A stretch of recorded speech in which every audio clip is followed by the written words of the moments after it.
So hello people of the internet and YouTube and the socials. A little while ago I put out a video around 7 strings for new or beginner intermediate metal guitarists, so budget entry level 7 strings. It seemed to get quite a lot of views and generate quite a lot of discussion, so I thought I'd do a little bit of a follow-up. So this is kind of the next stage up. So I kind of thought maybe I should do something for less of the beginner end and more the intermediate. And I know I'm going to get people going, oh, well, you know, one person's a beginner is another intermediate and somebody else is advanced. But, you know, I'm just trying to kind of go where I see things. So, you know, there's the entry level stuff, which is, you know, a few $100s. Then you probably get into 1,000 or so. And then, you know, at the high end, you can be spending thousands. So I'm in kind of the middle here.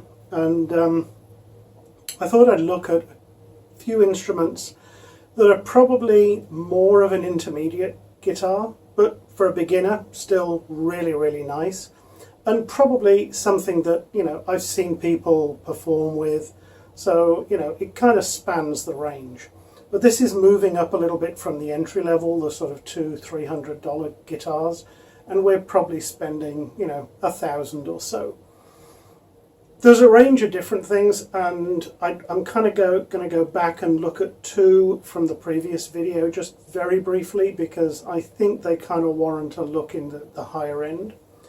I also looked at kind of what I'd spent upgrading some of the cheaper ones to make them more playable. So pickup upgrades, things like tuners, bridge, anything that I'd done to kind of improve the basic thing. And I'm kind of looking at the amount of money you can spend to get a pretty decent guitar. And at the end of the day, if you're spending money on pickups and all kinds of other stuff, you end up not far away from what you'd spend just for the standard higher end model. And sometimes the kind of fit and finish and the feel on the higher end ones may be worth the money. So let's start and we'll take a look at some different guitars. So first off in the list, here's a Schecter Hellraiser, was it C7FR, it's in black cherry. This one I picked up used, it was an incredible bargain. Came from an actual guitar store, high street guitar store, back street guitar store. I paid $600 and tax, so in Canadian it came to $678. List, I think you're still looking at $1.5 grand Canadian for these, so 1,500. The reason I bought it was because I was in the store, I was looking at other stuff and actually went in for some parts. But then the guy had this, and I'm like, I can't really turn that down. So, what is it? It's made in South Korea. It's actually got a really beautiful finish. So black cherry, it's got the kind of quilted maple top. Really nice binding that kind of matches the inlays. I think it's, what is it, there's a word for this stuff, but it's supposed to look like ivory, but isn't. You've got a set maple neck, rosewood fingerboard, it's a mahogany neck. The body, again mahogany. It's quite a heavy guitar. It's got a 26.5 inch scale, so quite a long scale, but that kind of works for a 7 string. 24 jumbo frets, so pretty typical for Schecters. You've got the full range there. And this came with the Floyd Rose bridge. So this probably adds a couple of $100. And again, it's very sort of specific to what you like. These things, once they're in tune, stay in tune forever. And obviously you've got the whole Floyd Rose tremolo effect. Comes with EMG Active Pickups. So I think they're both EMG 707s. Battery compartment in the back. Beautiful finish, really nice. You can reach all the frets really easily. Nicely balanced, nice to hold. Grover tuners, but you really don't need to worry about the tuners when you have the Floyd Rose, because once you clamp the strings, it stays in tune. So the tuners are really just for kind of rough tuning. Benefits of the Floyd Rose, like I say, it stays in tune like crazy, but heaven help you if you break a string or you want to change tuning or string gauge. So, you know, a regular guitar with a standard fixed bridge, you can, you know, change strings in half an hour, get it set up. You're probably going to take an hour to get this straight again, particularly if you change tuning or string gauges. But again, second hand as a beautiful playable guitar, either for beginners or for somebody who wants to actually play live. It's a really nice instrument. New, probably $1,500. Used, you can get them for a lot less.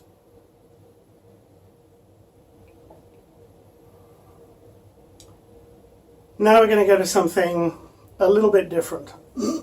Staying with Schecter. But this one, Jeff Loomis Signature V. Again, 7-string. I have to say, I absolutely love the shape of this thing. Just trying to sort of hold it so it's visible hard against pretty much everything that's black in the background. But you have these two really neat kind of barbed edges. What is it?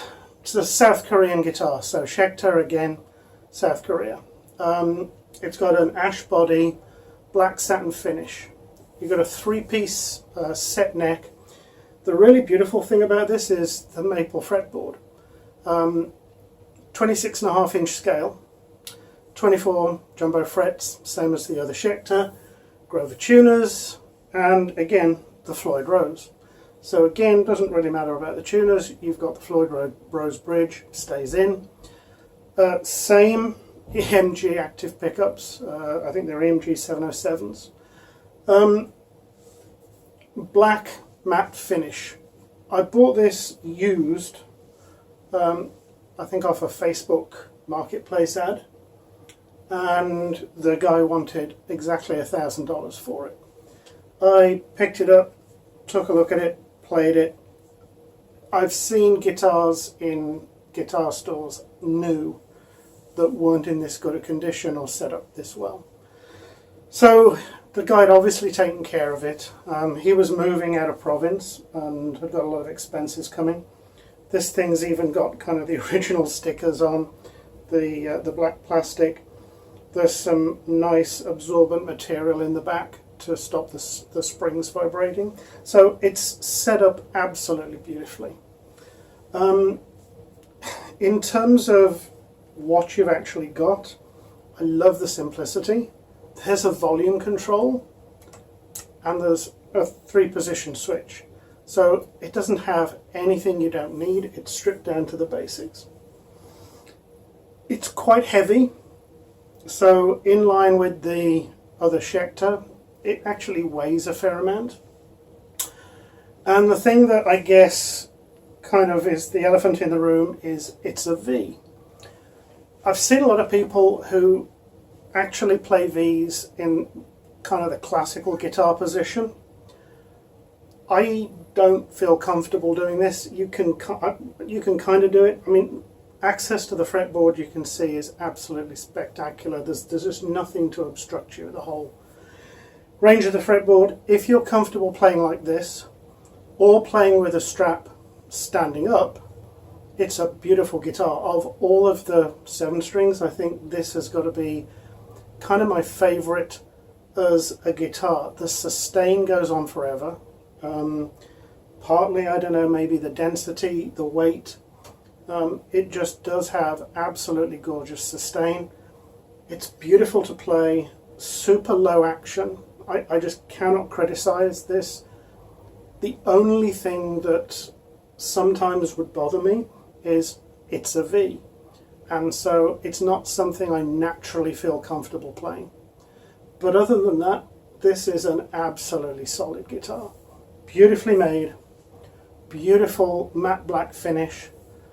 Love the fretboard with the sort of iron cross inlays on there. Can't fault this thing.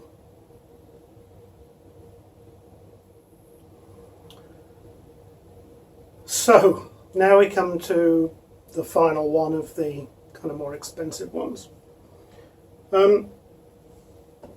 This thing, again, beautiful black finish, probably not easy to see against the general black of the background. If I tilt it towards the light, you get a sense of the finish. Absolutely beautiful matte black. It's an Ibanez iron label Xiphos 7-string, and it was basically built as a metal guitar.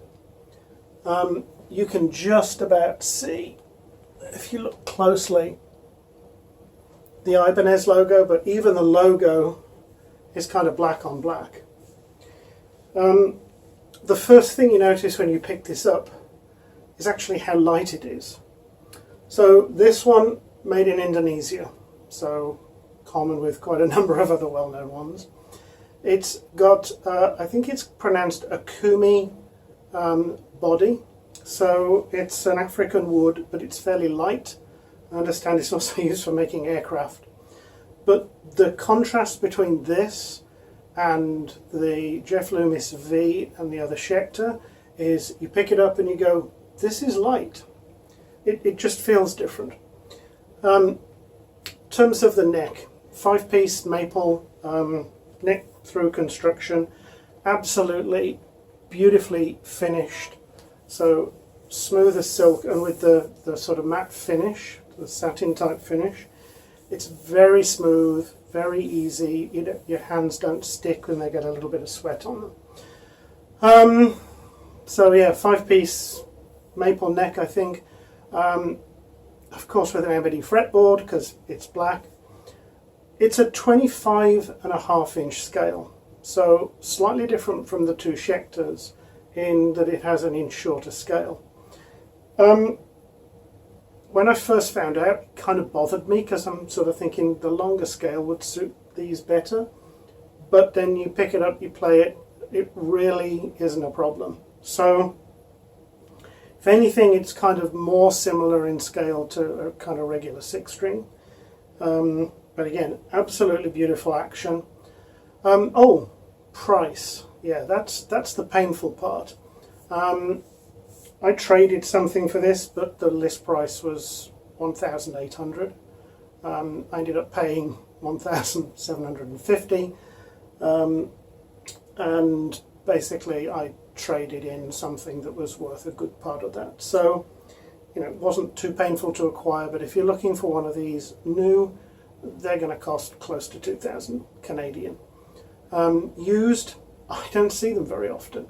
That's the other issue with the Jeff Loomis Schecter. I don't think I've seen another one available to buy. So when I saw it and the guy had it when I got there, it was like I'm biting his arm off. This again was in an actual mainstream music store. I used to visit a lot. It suddenly appeared there one day. It's like, what's that? I need to try it. Tried it, loved it. So it came home with me.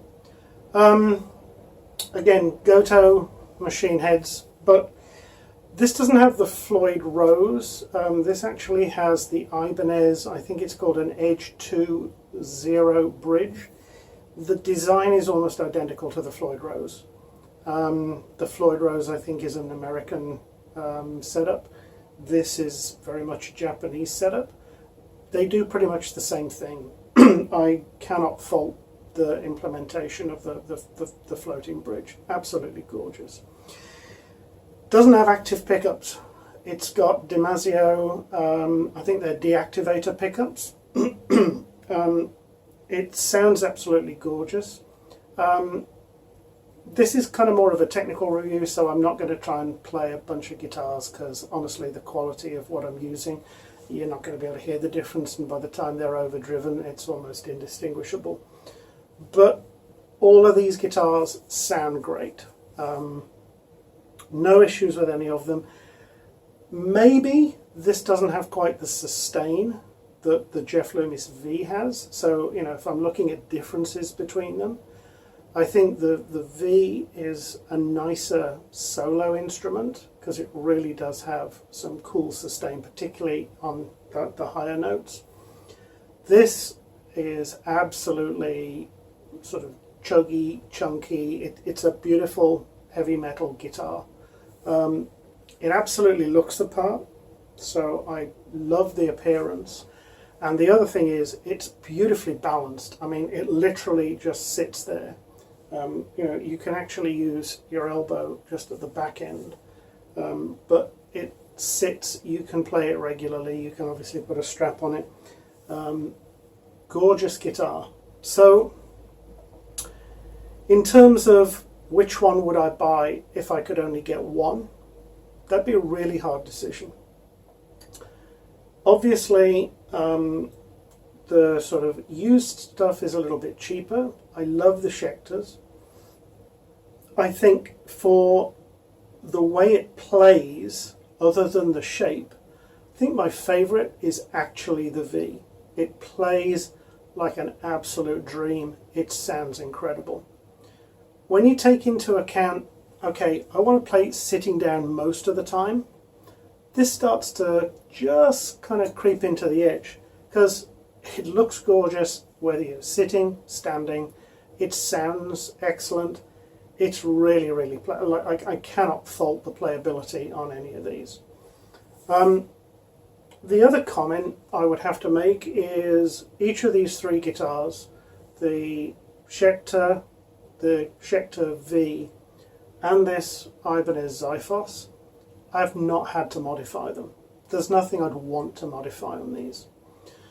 So in terms of cost, price, if you want an entry level, you can buy some really pretty inexpensive guitars. And quite honestly, they work. You know, my daily driver as a car is an 11-year-old Prius with 250,000 kilometers. It's probably worth a tenth of what one of my buddies' Mercedes is worth. But it does the same job. It gets me around, it gets me to work. So, you know, just because something costs 10 times what something else does, doesn't necessarily mean it's not a good tool for the job.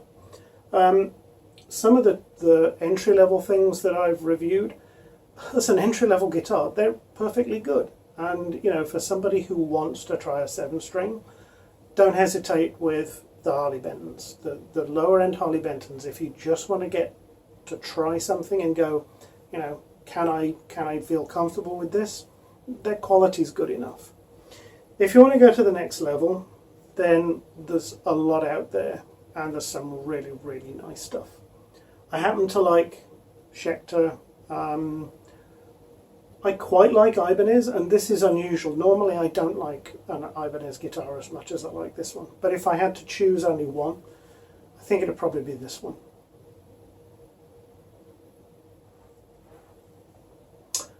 And I guess it's kind of an epilogue. There are a couple of guitars from the previous video that I wouldn't completely discount in this range. So this is the Ibanez, RGAIX7FM. Few people said, well, they can't find many online. No, I think it got discontinued 5-6 years ago.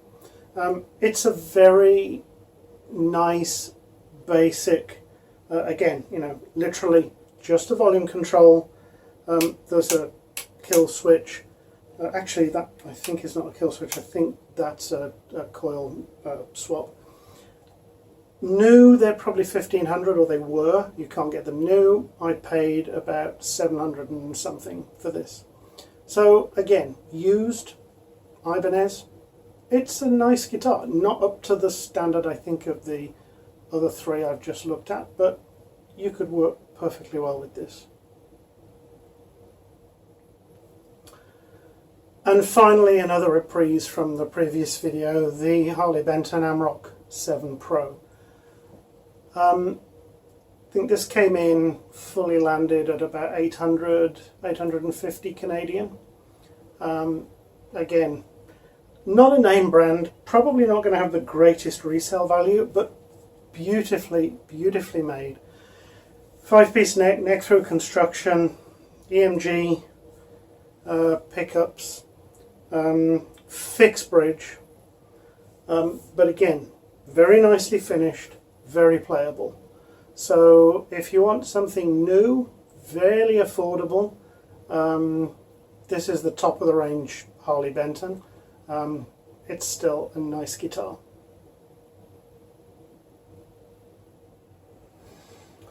So thanks for watching and listening, guys. I hope this is somewhat helpful to people out there exploring 7 strings and different guitars.